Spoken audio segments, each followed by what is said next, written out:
This is Bad Movies We Love, part of the Shice Podcast Network. If you're listening to this, you are the resistance.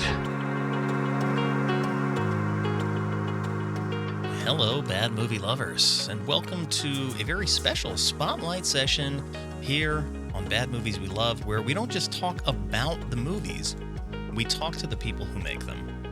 I've really enjoyed doing this interview series, and I've been very fortunate to talk to a lot of interesting people. And in this Filmmaker in Focus episode, I was joined by writer, director, producer, actor, who you may know from things like The Time Traveler's Wife on HBO. He's also the voice of Sunspot on the hit animated series X-Men 97.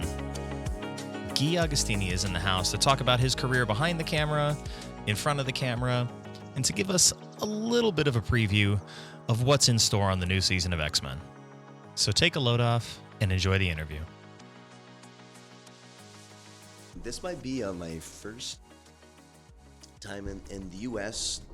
Doing an interview like with an actual, mic and stuff. I did one in my friend in Brazil, not for my hometown, but for a different town that has one, and I did one with him when I went to CCXP, the Comic-Con in Brazil in 2024, and so he interviewed me beginning of last year, and it was a nice setup like this too, but I see it all the time, people do it, I just, I've never done it, so it's cool. Yeah, most of the time I work just out of my home office, and I was like, I could technically set this up in the home office, but I'm like, I don't want to have to clean my house either. And I don't have like an actual room office anymore like I used to. So I'm a little bit more like, okay.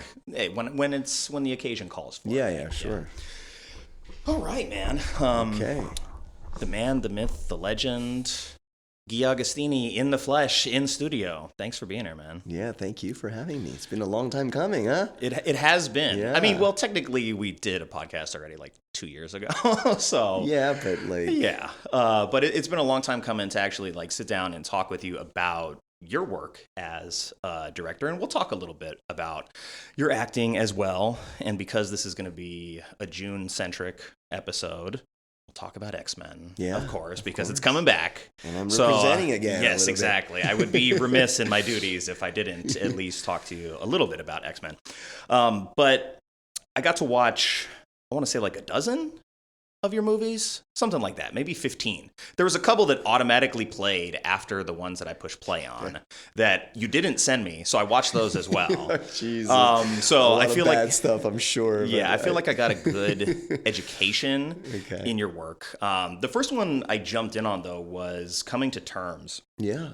And I don't know if it was just happenstance, or I don't know if you believe that like the universe just sort of moves in certain ways, but I've oddly been more aware of my own mortality lately. And so when I came across that film, and that was the first one that I watched, I'm like, what are the odds that is going to be the case? So why don't you just tell me a little bit about sort of the inspiration for that film and how you got started there?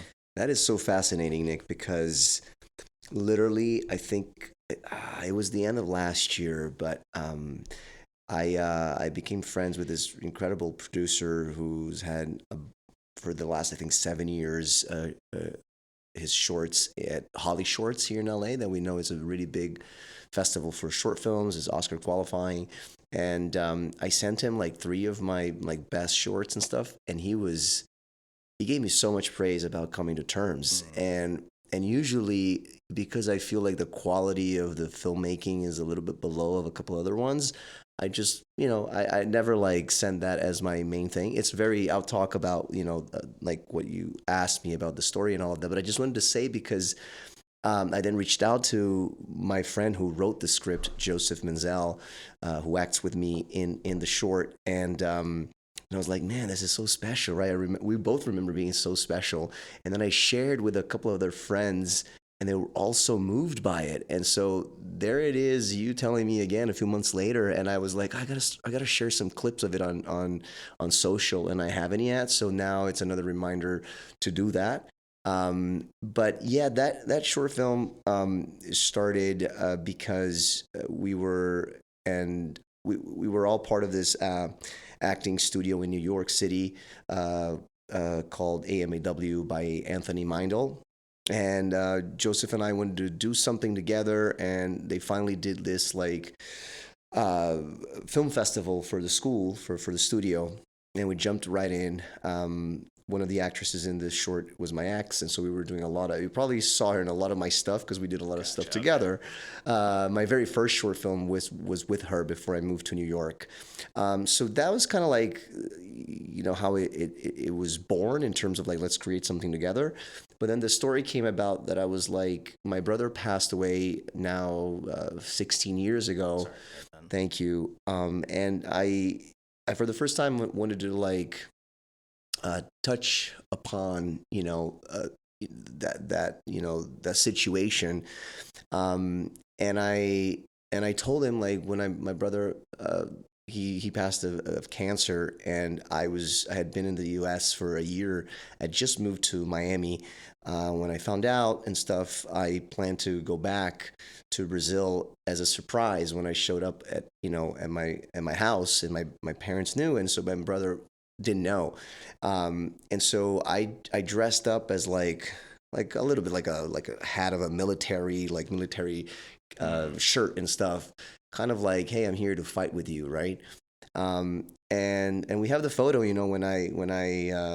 when I showed up at his door, and he opened the door and all of that. It was so emotional. So I had that image and the circumstance, and I told Joseph, I was like, what if like you create your magic, like you are a great writer, you have great ideas. I just think about like this particular situation of like somebody coming, wanting to like, be with somebody that they love, and, family member to like be together and fight through this very difficult time.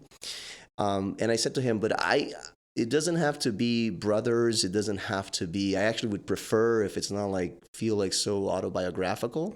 Too close. Yeah, a little too close. So what he did, if you remember, he used, obviously not the exact situation, but he did that with the girls. Yes. With the sisters, so turn them into sisters, and then she comes in with a Powerpuff Girl. Yes. Right? So that's the reason, that's where it came from. And then he just created this amazing story of like these two best friends.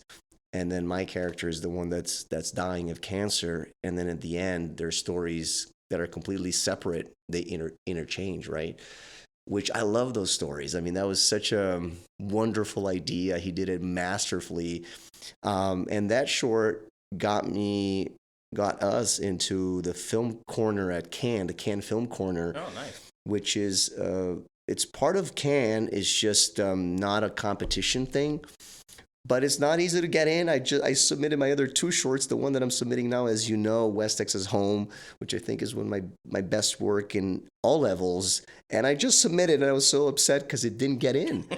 And so, like, you just never know what they're looking for. And they accept a lot of people because, again, it's not competition. But anyway, so that was how I was able to go to Cannes, because it got accepted into Film Corner. And I was there, and we also screened at a couple other, not super big festivals, but the Manhattan Film Festival, it's very prestigious. And so it was very special to me. It was very nice. Well, that was fairly early on, too. I mean, if I'm reading correctly what I wrote down, that was the third feature or the third short that you had directed. And you co-directed that with I co-directed it with him, Joseph, yes, right? yes. I don't know if it was the third, but yeah, I don't know. It was 2018. 2018, so yeah. I think I had 8 done years ago other at this ones, point. but yeah. But one of the key tenets that I've noticed in watching all this stuff is that there is a really strong through line in terms of relationships, not just relationships in the sense of like romantic relationships, but sort of like the stress that relationships are under, I think, in life. Mm-hmm. And look, maintaining relationships is a difficult thing. I think, especially as we get older and we have jobs and people start to have kids and stuff, it becomes a lot more difficult to maintain those things. Mm-hmm. But what about sort of relationship dynamics between friends, between lovers in some cases? What about that interests you? Yeah, that's a good question. I never I never like so specifically decided I I want to talk about these things or focus on relationship in specific. I just think that the stories that I care about, or that I love watching, though, I used to be a very like action guy, through my dad. I still love action movies. I love war movies. Like I still love them. Yeah, I love them. But I can't create them as of now just yet, right? So when you're starting, it's just easier to create anything that is like in one location, it's relationship based. And also as an actor, when you start studying, when you start training, that's where you're tackling, relationship based scenes and scene study. And so you can, train your apparatus to like go through all these different emotions. So I think that's where it's so interesting to say that. I never thought of it, but I think that's where it comes from. Also in training, there's so many different methodologies of acting, but I think one thing that all of them will stress, maybe not as number one, but I think as number one as it should be, is relationships. So when you get a script, when you're acting, your partner is the most important thing in that scene, or your co-stars, right? So and when you're going through a scene, what is the relationship? When we're auditioning, like you have to have these clear, you have to be so clear and specific about what the relationship is. So in training, that comes up a lot. So I feel like that's the reason why, in all my work, it's driven by relationship, because it's how I've been trained, and what I also like care about, and trying to, to learn, and also to experience and to express, through my own life, and obviously these stories and these characters. Yeah, I actually was listening back to our other interview today when I was at the gym, because I was like, I don't want to like retread a bunch of territory that we've already covered. I'll just tell people to listen to X Friends, where Gui is on, and you can hear that side of the story. But one of the things that you mentioned at the time was the value, or like what you love about acting, is being present in the moment. And so in watching these different characters that you played, and you directing yourself in a bunch of them as well. Yeah. How do you sort of step back enough to also to sit in the director's chair, to then tell yourself what to go and do out there and be responsible for everything, but then also sort of compartmentalize and be responsible for your part as the actor? That's an amazing question, Nick. I love that, because it's true. It's a little contradictory as I'm thinking about it now, right? I said, like, I love being in the moment. It's true, because acting training is first and foremost about that, right? Being present. And also, since, technology and the phone really has taken over our lives, I remember like early on when I had like iPhone and I was beginning my training in Miami, we're all addicted to it, but I was just telling you a little bit earlier on, right, that I've like been so much less on social media. I'm less addicted to the phone and stuff, but I remember I was so obsessed with it. And it's fine. It's all a process, but, the more I mature and the more I get years behind my shoulders and everything else, I care more about like, being present and savoring each moment, that many times I still don't, because, it's part of life or the life that I have right now is to be on social media, to do a lot of stuff and things like that. But I care a lot about that. And, I love the book by Eckhart Tolle, The Power of Now. One of my favorite movies, when people ask me, is called The Peaceful Warrior by Dan Millman. And Dan Millman is a great author. There's a book first called The Way of the Peaceful Warrior. And that movie, it's literally the power of now, but through the lens of an athlete. And also he uses the one of the characters' names is Socrates, almost as like the legendary philosopher Socrates, right? That like it gives all these amazing life lessons and stuff. But I do also feel I have this capacity. People ask me, it's so hard about directing and acting. It is, but I don't know if because the first time I did it, I had obviously a great team. You have to get a great team behind you, but maybe because I'm also so like hyperactive and I'm such an overthinker. As an actor, my whole the biggest part of my training was to like not overthink, not to be so much in my head, to be present, to like listen. And so when I have so many other things going on, I don't focus so. Obviously, I prepare. I always prepare. I'm an athlete, so I'm all about preparation. But then, I love that chaos that is going around me. And then when I don't have time to overthink too much, I do all my preparation. As you hear all the great actors, which I'm always striving to get really close to, they all say you prepare, you do everything you need to do, and then when you're there, you let it all go.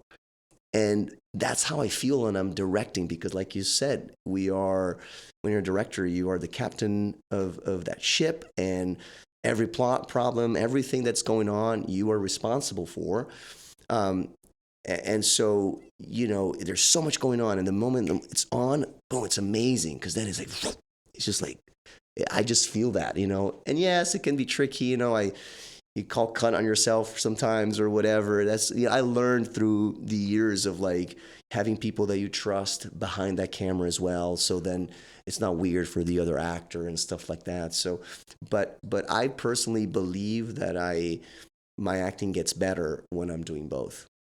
That's interesting. I mean, you are sort of tackling one problem from two different angles, both as, behind the camera, needing to block, frame what you want to see out of yourself. Yeah. So you kind of get a chance to be like self-critical. And then what you said about preparation, I mean, it's not too dissimilar from athletic training, right? The idea is that you train and you train and you train. So that way, when you're in the pressure moment, you don't think about the thing that you need to do. You just do the thing that you need to do. You make it reflex, right? True. Muscle memory, yeah. Yeah, but you mentioned influences, and so I we had a fork in the road here where I was going to go one way. But since you brought it up, I do want to know, like cinematically, you mentioned action movies, but do you have like big inspirations that when you're either directing or when you're writing something or when you're going to be in front of the camera, like are there inspirations that you pull from? You mean like to tackle a particular role, or when I'm directing about like the project, or well, like growing up, you watch a lot of movies, obviously, sort of. If we cut our teeth on action movies, we're going to have sort of a natural like inclination to like action. But are there certain filmmakers who stylistically influence the choices that you like to make when you're directing? Yes, but they have changed. They have because in my teens and all of that, in my early stages, I was full on an athlete. Acting had nothing to do with my life, so I just enjoyed it as a viewer. And like I said, with the I didn't know anything about directors. Obviously, a couple of the big ones, Spielberg and all that, James Cameron. Yeah. But I was not like a cinephile. I didn't know about the specifics, and it was all through my dad. And then when I started, in my early 20s to get into acting, obviously things like another movie, when people ask me about my favorite movie in the larger scale, I always say Titanic, and a lot of people laugh, and it's fine, but I still believe it. I mean, it's such an incredible movie, and the experience that I had watching it, right, and I watched it so many times, it'll never get out of my body. And that's what it's so powerful about art, right, is how it makes us feel. And so from that moment on, I like one thing that for me is it's become a big inspiration, and directors like those big ones is those that tell real life stories. That's become my number one passion. Which we can eventually maybe talk a little bit about, like the one that I was telling you a little bit earlier too, with like Roses Are Blind, which is based on a true story. I'm now developing, something that is closer to me, that's based on a true story as well. It's not necessarily a biopic, but I am obsessed with biopics. So like, the big ones, Christopher Nolan doing the, not just that, but the amazing stuff that he does, Spielberg too, I mean, the big, like Scorsese. I'm not the biggest fan of Scorsese. I love some of his movies, but like not as much as Nolan or Spielberg. And then like more on the indie side, I actually, sometimes I like I feel like I want to have more knowledge about like some of the indie people. Obviously Sean Baker, but just came out. I love Denora, but I don't know their like full body of work, and I feel bad about it. There's a lot of movies. There's a lot of There's movies. so many movies. There's a lot of You're never great gonna directors. catch up. Like for instance, like a movie that I am obsessed with as well is Seabiscuit. Okay. And at one point, I was through my ex developing a story based on the first female jockey to ever win a race in the United States.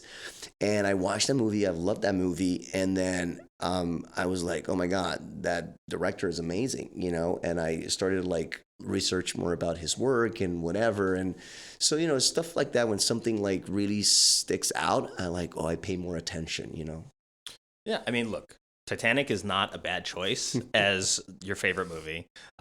Kristen would be very happy to hear that. When it was out on its, I think, 25th anniversary re-release a couple of years ago, yes. we went and saw it in IMAX, and it was awesome still. I was like, this is such a good movie. It's a good movie. It is. It's just super well made and entertaining, and it does kind of like what you want movies to do, especially when you go to the theaters for that kind of stuff. So, good. I understand. So as I watched Roses Are Blind and then continued my progress to the point where we get to You Are Funny, I think both of these movies touch on this thing about like expectations, both sort of externally and internally, sort of pressure, societal norms, and how that governs our lives and sort of our self-image. So I think it's something that a lot of people deal with. So I'm curious how you deal about it and why you chose to bring that to screen. Yeah, no, for sure. I mean, the social pressure, it's a real thing. Again, it was not a conscientious choice to like tackle those two stories because of like the similarity. They're very different, obviously, stories, right? So, but in the vein that you're finding the similarity, it just happened. Roses came first 7, 8 years ago, and that's based on a true story. And it was also through my ex and this woman who I had met her previously years ago in Miami, and so as I started to move to New York and I was doing my things and had graduated, she was like, "Oh, I have this story, my true story," and she wrote many different play versions, film script versions, and she's like, "I'd love for you to direct and Christina to play the lead of the film." And I was like, "Well, I've never done a feature film. I don't know how to do a feature film." And so I said, "Well, let me read it." And I was reading a few of the versions, and though she's not necessarily a film writer. Yeah. I'm like, this needs a lot of work, but the story was fascinating. I was like, this is real, really, so then like it bursted that like that fire that I have about true stories. And I said to her, listen, what I can do, and I had done, I don't know, a handful of short films at that time. I was like, I can do a short film and we can do it as a proof of concept and blah, blah, blah. And so she was so into it. And then I started to work with her in the structure. I also had studied a lot film script structure. I'm not a writer. I have written a few things, but I always say I don't consider myself a writer. I partner up, I collab with writers because dialogue is really difficult to write, and creating stories, ideas, it's to me so hard. But I studied a lot, the process of it and the structure and all of that. And so I think I excel in that part, which I think is the easiest part, because when you have something written, it's always easier to like, come get feedback or give feedback and stuff. But that was my forte. And so I was like, let's create, I can help you restructure this for a short film. And then we can rewrite some things together. And then I had a great friend of mine who's a great actor, but also a great writer, who like came in and like rewrote a lot of stuff.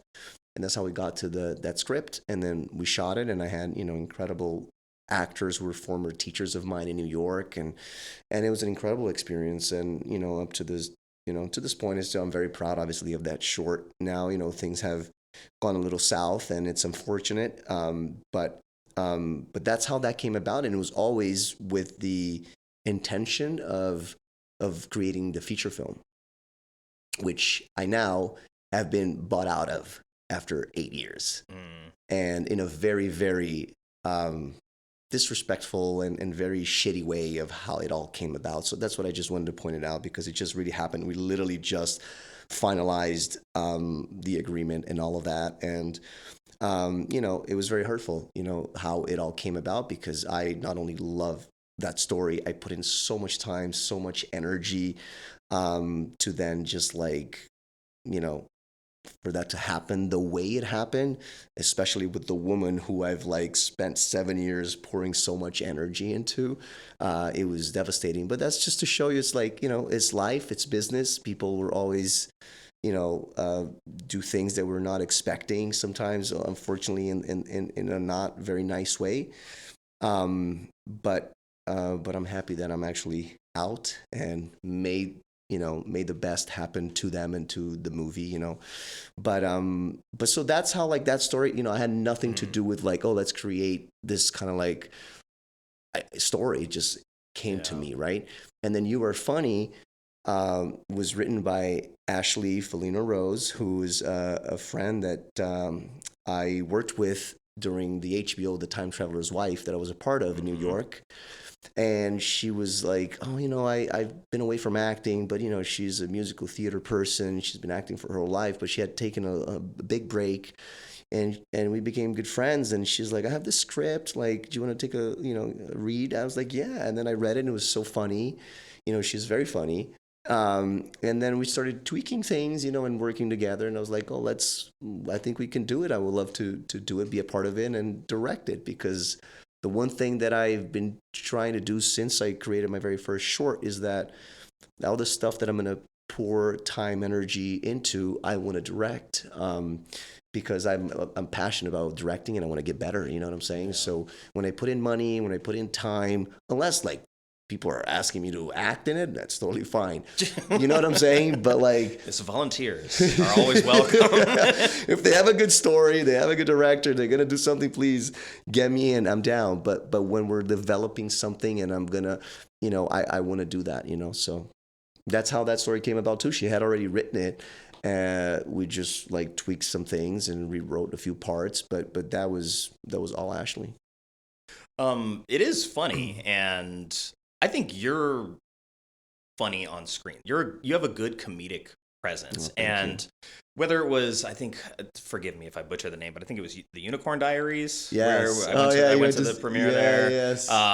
Elsbeth, right? I think you have a good knack for comedy, because you have a good energy about you, and a lot of these characters. I mean, even I think Not This. Yeah. Is the one that I was watching, and I was like, this is ridiculous. I won't spoil it for people that haven't seen it, because you deserve to laugh the way that you're supposed to laugh at that. But yeah, you have a good knack for, I think, comedic presence on screen. So I'm curious, because you came up with action movies, were you the person that was the funny guy in your friend group, or were you the athlete guy? So those are two separate things. Yeah, no, that's very interesting. No, I was never the funny guy. I still don't consider, thank you. That means a lot to me. I don't consider myself funny in that way. I always say I'm definitely not a comedian and stuff like that. But that started to come about when I, in New York, started to do, bigger short films, and also just as little clips and scenes that they're short films, but I try to differentiate them. I call them little scenes that I just wanted to practice and create material for myself. Yeah. I forget which one was the very first one, but I'm I want to do something comedic, because I'm drawn to drama, big stories, big life stories, and that was my short film. My first short film was about that. So I was let me just dabble into some comedic stuff. In training, there's always comedic scenes that you do and stuff like that. A little bit of improv that I had, had experience with. So I forget which one was my very first one, but I got like good feedback, and some of my friends, they were like, yeah, man, you're funny, like you have this thing, and I'm like, yeah, maybe I have this thing like that is not a comedian, but there's a timing, there's an understanding about comedy. I think because I've did watch a lot, and studied, and I just like situational comedies, you That know. makes sense. So I think like I put myself in a lot of those, and and then I started to create many of them where I was able to actually have a comedic reel, like a demo reel of all the stuff that I've created. And then I've gotten good feedback. And so I was like, well, maybe I do have a little, I don't know if it's natural, it's definitely trained, but it's a combination of both that I can live in that world that is not like, again, a comedian who's actually stirring the ship in a sitcom or whatever. Yeah. You know what I'm saying? Yeah, I mean, a lot of it too, I think, I don't want to like say necessarily dark comedy, but a little bit more like a little drier, a little satirical, but Yes. still works pretty well. And I think sort of playing in that area of like the dialogue is going to be very intentionally loaded to be funny, but the performance is going to be a little bit more muted and toned down. It's not going to be like over the top, right? It's not slapstick. You're not performing in that way. Yes. And so I am think drawn to that for sure. so I think maybe because I know you a little bit, like seeing you sort of like deadpan some of these lines that you're doing, I'm like, I don't know. I find it very funny. So I mean, Yes. I can understand the feedback from your friends there as well. I wanted to ask you a little bit about sort of shorts and features, because you mentioned this one film you're kind of developing as maybe like a proof of concept. We saw that, you mentioned the feature rights getting bought. Do you look at your work doing directing, acting, producing, editing, all this stuff? You don't have to be a writer as well. You do plenty. But yes, go for writing if you want to. I wish I was. I'm telling you, you have so much power for all the actors or creators who are writers. This is amazing. I'm just, yeah. So do you view the stuff that you're doing with short films as sort of like stepping stones to try to get to a feature, or, just like sharpening your tools to be able to get to the point where you can either have the connections or like have the sort of fundamentals down to make a feature? Or do you sort of keep it in its own category? Because the last interview I did actually is with a guy, Robin DeVernon Writing. He's a Scottish filmmaker, but he also runs the Fulfillment Pictures short film festival in Scotland. Mm-hmm. And so I was just talking to him about sort of his recent short film that got finished, and now he's developing a feature, but his festival is very much focused on shorts and still sort of like maintaining the art of short films. So like, how do you balance like wanting to make a feature, but then also like sort of respecting the nature of a smaller story? Of a smaller story, yeah.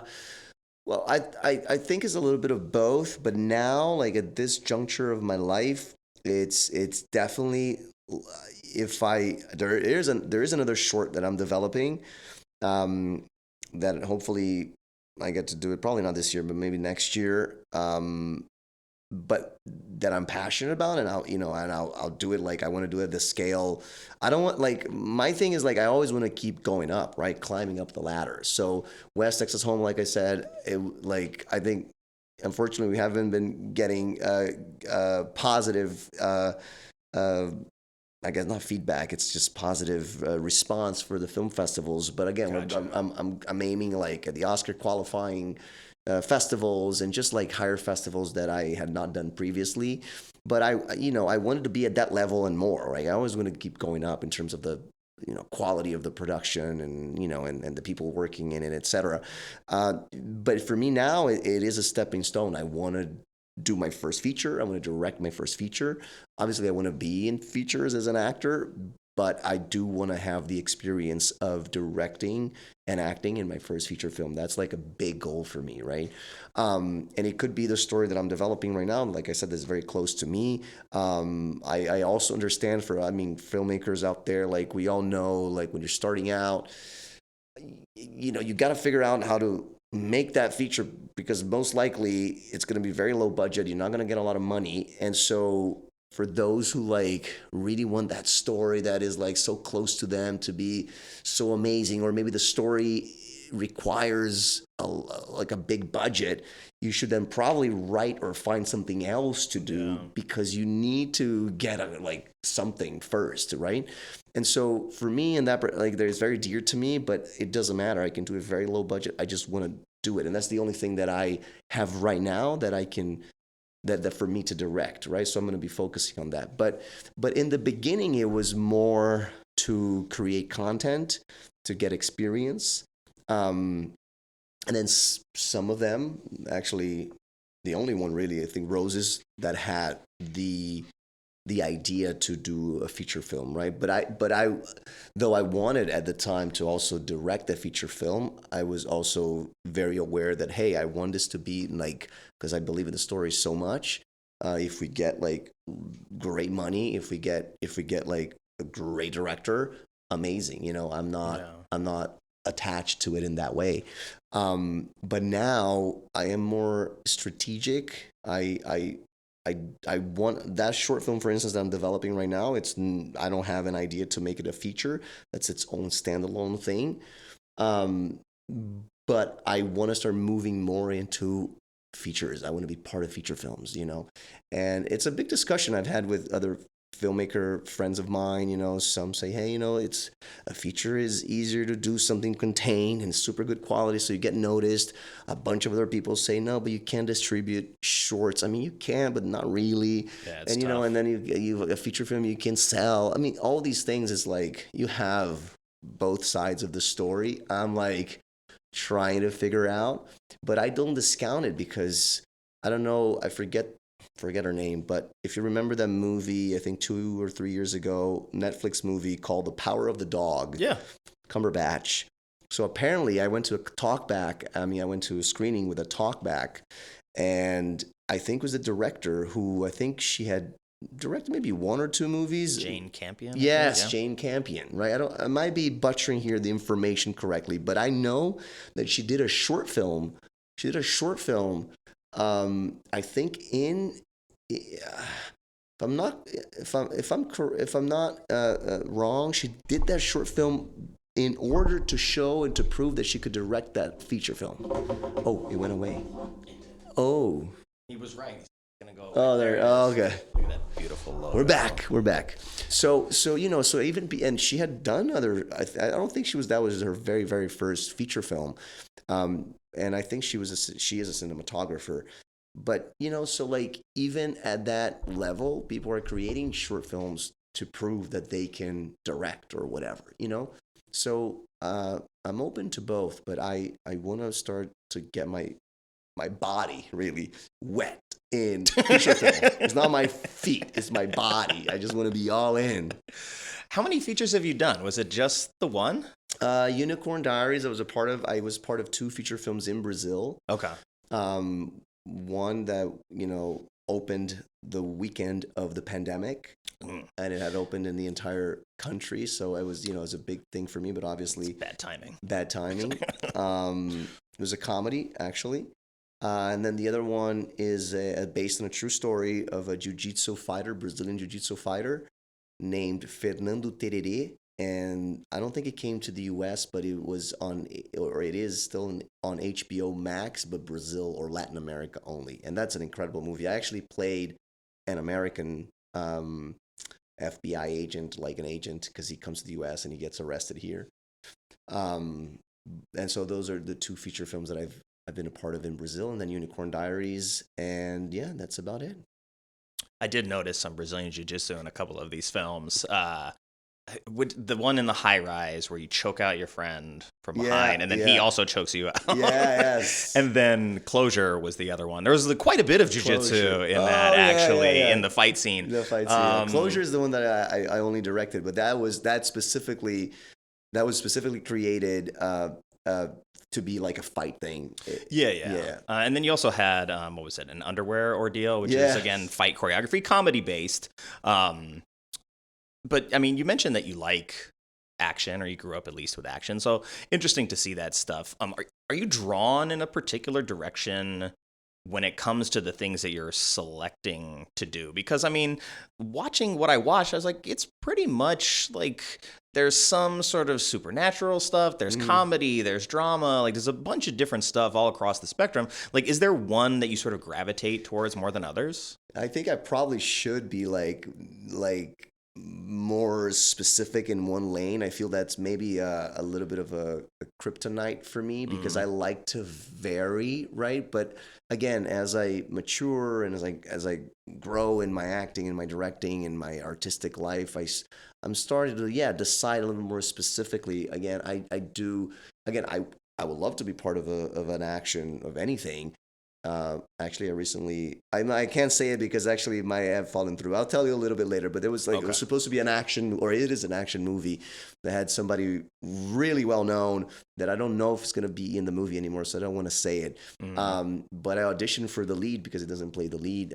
He is a star that I loved in the 90s growing up, and so I would love to, but it's not something I will audition for anything like it. And if the universe wants me to be part of it, I'll be a part of it.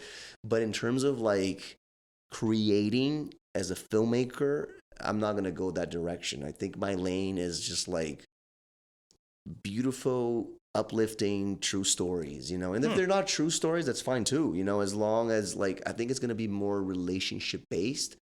But also not like very slice of life. I am not particularly drawn. I respect it, and I've seen some that I'm actually like, whoa, I actually like this. One of my great friends, she's a brilliant filmmaker, and her movie, I told her, look, this is not my style, but I honestly really like it. And I recently watched another one called Intrusive Thoughts.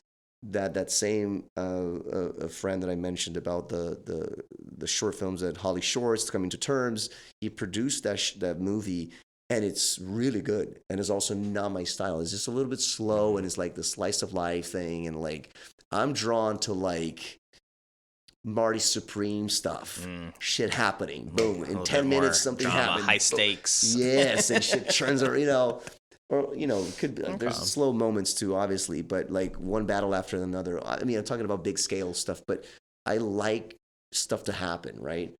But I think it's going to be more like Roses Are Blind style. I would love to find stuff that is like wild relationship, like, but crazy and stuff, turns.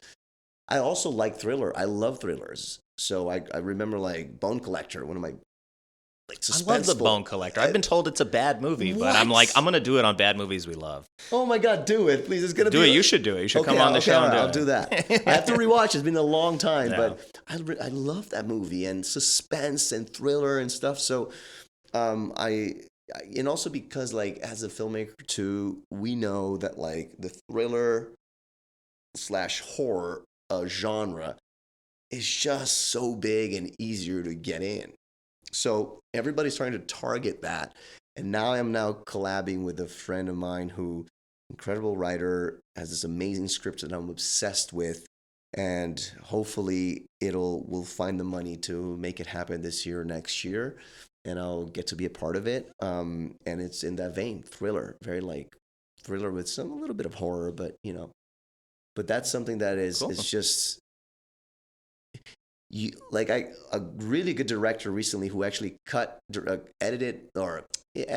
my director's reel, which I have not posted yet, but I've been delaying. But I was like procrastinating for 2.5 years. I started doing it myself, and then I found this. I knew about this incredible director, Samuel Gonzalez, and then I reached out to him. He's awesome. He teaches at UCLA. He's very talented. A lot of like genre, very like, horror, gore stuff. And he tells me, look, you just like, I tell my students all the time, like, you just like, don't go direct to drama. Nobody's going to buy it. Like, and I get that. I'm still like, the one that I'm developing is so much more drama. I'm like, I'm okay. It's fine. Like, I don't, I'll do it that way because I'm passionate about it. Right. Yeah. But if you like, and you have like inspiration to go into the thriller horror genre, oh my God, just do it, Yeah, I mean, it seems like there's more sort of like developmental stuff with horror and thriller because it is a more bankable genre in terms of getting stuff made. So I understand why you would want to lean that way to like get something fully produced and released. In watching and talking to a lot of indie filmmakers and seeing sort of like the stories they want to tell, I've seen personally, I mean, Chandler Levac, Toronto filmmaker, she told this story. I went to see, I saw her new movie Mile End Kicks like a couple days ago, and then she had I Like Movies, which was last year or the year before. Wow. But really, it was like a 2022 movie that was like, it took her 2 years to get it to come to LA. So she like toured a couple cities in the States, and so she was here in Santa Monica, and I went to see it. But like hearing her story about like how long it takes to actually like get that done, it takes a while. So I mean, Well, but she's had already 3 in like 4 years. I think there's one more, but it was 2 at least that I know of. Okay. There might be another one. That's amazing. She's doing fantastic. Yeah. It's something that like is not readily available. So like even when it comes to like, oh, the movie is distributed in the States, like it's still a little bit difficult, but the one before it had some moderate success when it actually like finally released, but it was out in Canada for like 2 years. Oh, wow. So my friends in Canada are like, you guys still haven't gotten that yet? So it is interesting to see just regionally too how things work like that. But speaking of regions, you're Brazilian, right? You said you had done some Brazilian films. When it comes to like your directing work or like the characters that you end up playing in some of these shorts, I mean, I don't know if you like ever directly like played somebody that identified as Brazilian. So like does telling Brazilian stories, is that something that you like want to do going forward, or do you want to be more of like a jack of all trades? I mean, I listening back to our interview, and you were talking about doing the voice testing for Roberto in X-Men and sort of changing your inflection and sort of losing some of the accent to do that. So like, where does that fall into sort of like your creative endeavors at this point? Yeah, funny enough, part of also like that, growing and maturing, and it's like I had heard it for so many years through my my studies and my training, and with the Latin thing always being, obviously it's part of who I am, but I think early on I leaned so much into, because I knew the accent was an important thing, and so not because of culture, like I'm very patriotic, I love my country, I love being Latin. It's not about that. It's just that I knew when I decided that I want to be an actor and I wanted this be my life, that if I had a thick accent, it's going to be an impediment, right? Even at the time, which is like 2010, there was already having openings for, Latin people or like minorities, right? And it continues to have, obviously we all want more, but we can't deny that since 2010 to right now, 15 years later, like there's been so much opening, which is amazing. But I knew that if I am able to neutralize my accent and have, and be able to put on an accent, I would have more opportunities. And so I focused on it so much, and continue to. It's funny because even now, I mean, I know I have like for really trained ear, depending of you can notice, you can hear stuff, but oftentimes I get from so many people, oh wow, I couldn't tell. Like if they don't know anything about me, they're like, oh. And I always say, oh, maybe I'm from Florida. It's like a mixture of things. You lived in Florida, or counts, like right? so. But I I'm obviously not like the all-American guy, but now, like as I just mature and keep coming back to my roots a little more, and also just with coincidentally the great success that Brazil has had in the United States the last 2 years with the last 2 movies in the Oscars. It's like I see more. I mean, there's much more roles in like with Brazilian Portuguese that I'm like, even like voice stuff. There's Man on Fire on Netflix just came out. I did looping for that because it was shot in Brazil. Like there's been so much more Brazilian presence, right? And so I'm like, yeah, maybe I should like do something that I'm like Brazilian or something and get into, so I am thinking more about that. But just in general, it's been like, because as you know, but maybe the listeners didn't know, like my mom is Argentinian, my father was Peruvian. I lived a bit in Venezuela, so I have a lot of Latin culture. And when I moved to Miami, and I focused on acting. I had to change my accent in Spanish as well, so it could sound more neutral in what the TV required. So I could work in the novelas, soap operas, and the TV shows, and that's where I got my start. So everything for me is always like adapting. I have to adapt because I wanna have the jobs, And so I knew there was going to be so much more roles for Spanish speaking Latin, people. So I always lean more into that in my Latinidad, as we say, you know what I'm saying? But now again, as Brazil is becoming more, I'm like, maybe I got to think more about that, Yeah. I mean, getting like representation at the Oscars, of course, is big. And I think both of those stories too, if correct me if I'm wrong, but I think if memory serves, both of those stories are like specifically about like what's happening in Brazil. It's not just like, hey, this is a Brazilian filmmaker. It's like shot and filmed with actors in Brazil. Like this is historical stories about Brazil as well. And I think that's also a big part of the 70s, the success and the importance like of those films is like, you're not just seeing these characters that are speaking in a language where, most people are like, I don't want to read subtitles. Well, maybe not most people, but a lot of people. Yes. So you're not just seeing a foreign language film, like you're getting a piece of that country's history along with it. And, I guess my question was sort of like, did you feel pressure to like be more white, like in trying to work?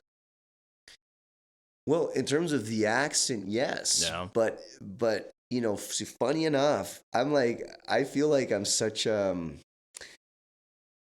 what I was telling you earlier, like I think it'd be more beneficial for me to really like hone in one thing as a filmmaker or like just be very specific about like the niche of one thing that I do.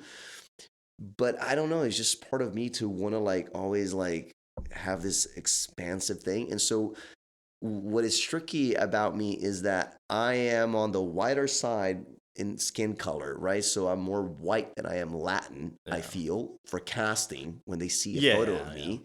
Especially lately since I've been in the States, because I don't, get as much sun as I used to when I was in Brazil playing tennis as a kid all the time, though I've always had a hat, but I was, I had more color.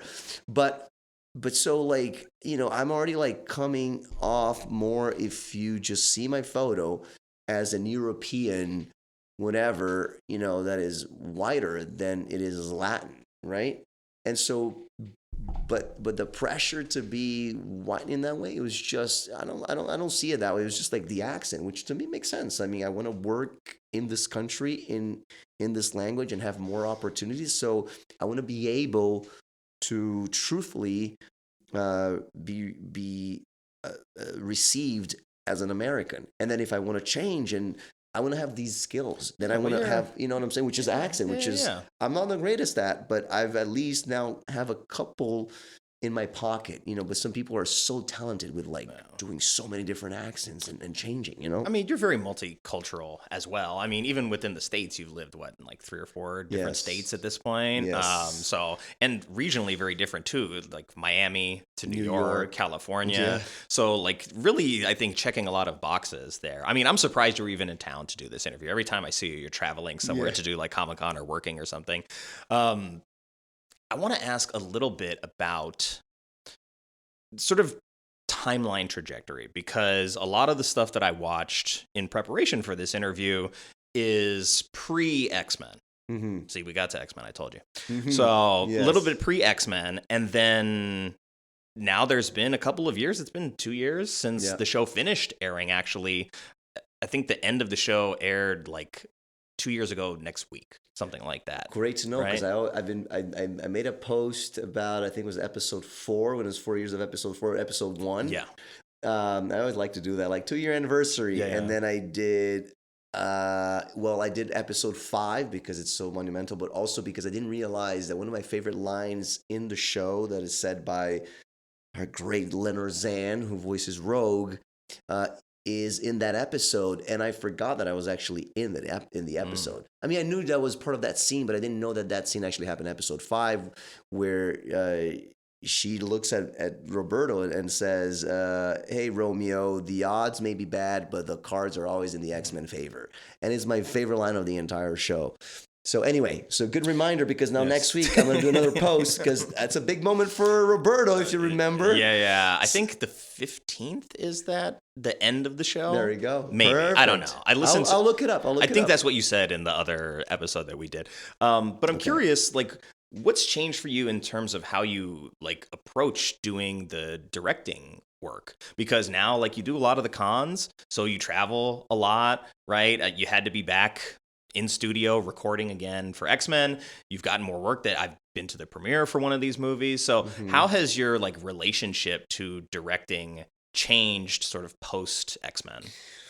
Well, so it's changed, not necessarily because of X-Men, but just circumstances of the industry and life. So for filmmakers and people who know a little bit about the industry, in 2023 we had a big strike, the actors strike, and we came back literally, I think, January 2024, which is when I shot West Texas Home, which will be my last short film, right, that I haven't premiered yet because I've been submitting to these bigger festivals since last quarter of last year. But that was the last thing that I directed. It was January 2024. And then I booked Elsbeth that same month, and I shot it in February, I think. It was the last thing also on camera at that level that I did. It was all like beginning of 2024. Then March, X-Men comes out. The industry was recovering. I didn't have a lot of auditions. I'm working, like, my reps were not, or one of my manager at the time was not, I guess the industry, but not the greatest. I wasn't very happy. So I didn't get a lot of opportunities, but also because of the strike, though, yes, I traveled a lot and all of this, but I had to go back and teach tennis again more than I had before. So 2024, yes, I did a lot of cons. Then last year, it just economy, our lovely economy. Yes, let's not get political, but read between the lines. Yes, the man, and I don't know if we can call him a man, but that thing that we have in power, and it affected the whole industry and stuff like that.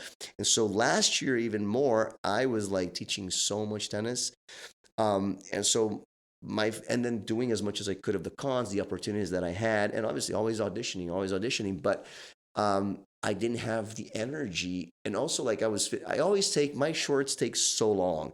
It's crazy. It takes almost as long as feature films, really. And I think it's just because, there's so many favors being asked, and people, we take time, we procrastinate, and it's okay, because we're never in a rush.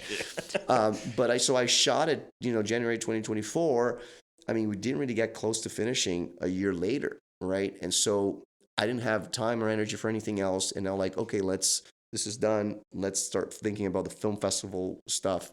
And then I was just so, busy and energetically drained by having to teach and having to do all these other things, that I didn't do anything creatively that way. I wasn't, and that's why I was like fortunate enough that a few other things that I can't really talk about right now happened, which is amazing, in the voice world.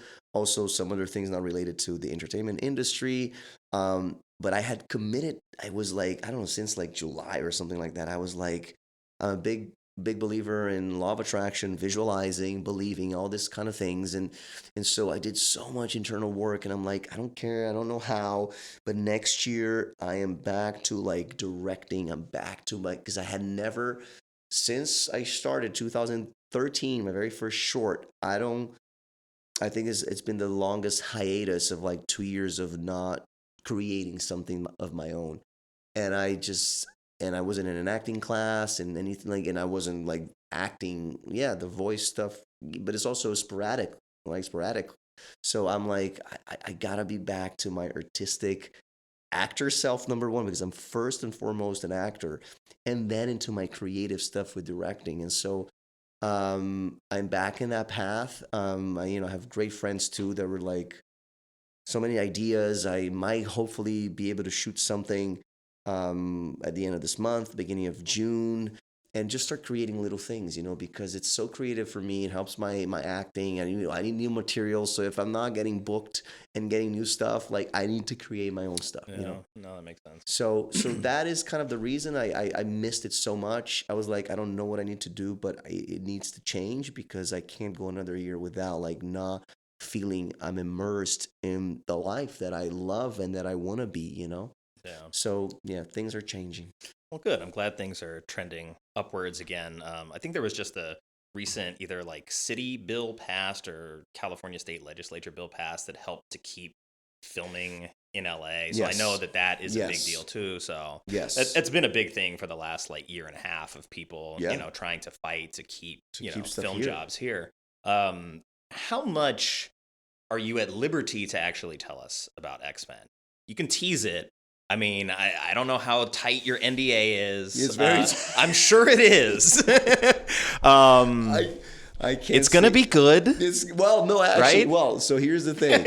Well, I hope it's good for, the judges are you guys, the audience. So I truly, truly hope that people respond, as positively as they did season 1. And I get it, like we all, for like how it's so hard for any movie sequel, any show to like go above. The bar is high. Yeah, it's super high. So it's okay. I'm not expecting it to be, oh my God, this is even better. But as long as like, oh my God, this was good. This was entertaining. This was like, it hits people, in a deep way as the first season did. I am more than happy, But I honestly, I can't answer that for real, because we don't get to see everything. Yeah, that's fair. Our characters are not in every episode. In fact, like we watched the first season when they did the premiere fan event. You get your lines separately from everybody else. So that was the first time we had seen, all of us, like everything, like all the episodes. And I think they screened at that time 3. We don't know if we're going to get another like premiere event like that yet. We don't know, honestly. So I hope so too. So. Did you feel fulfilled returning to Roberto? Yes. Oh my God. There you go. No, for sure. The thing is like people did. I can't remember when exactly they announced that, but like because I came in. I think it was the last one to come in for season 1. That was 2022. Or one of the last ones. And I think it was still 2022 or maybe 2023. I already knew that season 2 was happening, and we already started working on it. So it was kind of like, together. And so, I was obviously very happy. I want to be in how many, hopefully we get 10 seasons, hopefully we get at least 5 seasons, but hopefully 10. And I want to be in all of them, but who knows, Well, I appreciate your time, man. It's always a pleasure talking to you. So Thank you, I'm glad that we got to do this and we got to do it in person, because I feel like this is a sort of more holistic way to do the interviews. Yes. But yeah, I appreciate you, man. Dude. Thank you so much. Thank you, Nick. This was amazing. Thank you for having me. Do me one favor. Yeah. Look at the camera. Say, this is Gui Agustini, and you're watching Bad Movies We Love. Oh, that's it. All right, guys, this is Gui Agustini, and you're watching Bad Movies You Love, or We Love. We Love. I'll say it again. All right. This is Gui Agustini, and you're watching Bad Movies. Oh, shit, I can't even say it now. See? All right, here we go. Take 3. Guys, this is Gui Agustini, and you're watching Bad Movies We Love. Thanks for joining us for this spotlight session right here on Bad Movies We Love. If you enjoyed the conversation, be sure to follow the show, leave us a review, and share it with your fellow movie lovers. Thanks again to Gui for hanging out and chatting with me about his career both behind and in front of the camera and what the trajectory looks like for him. Plus, he made the journey to come and see me in person to do the interview, so that is greatly appreciated. You can find him on Instagram at Gui Agustini1, and you can check out a lot of his short film work on his YouTube account, also at Gui Agustini. And don't forget to check out Season 2 of X-Men 97 debuting July 1st. Links for that will be up in the show notes, and while you're there, make sure you check out the rest of the Scheist Podcast Network at scheistpodnet.captivate.fm. And until next time, stay curious and take care.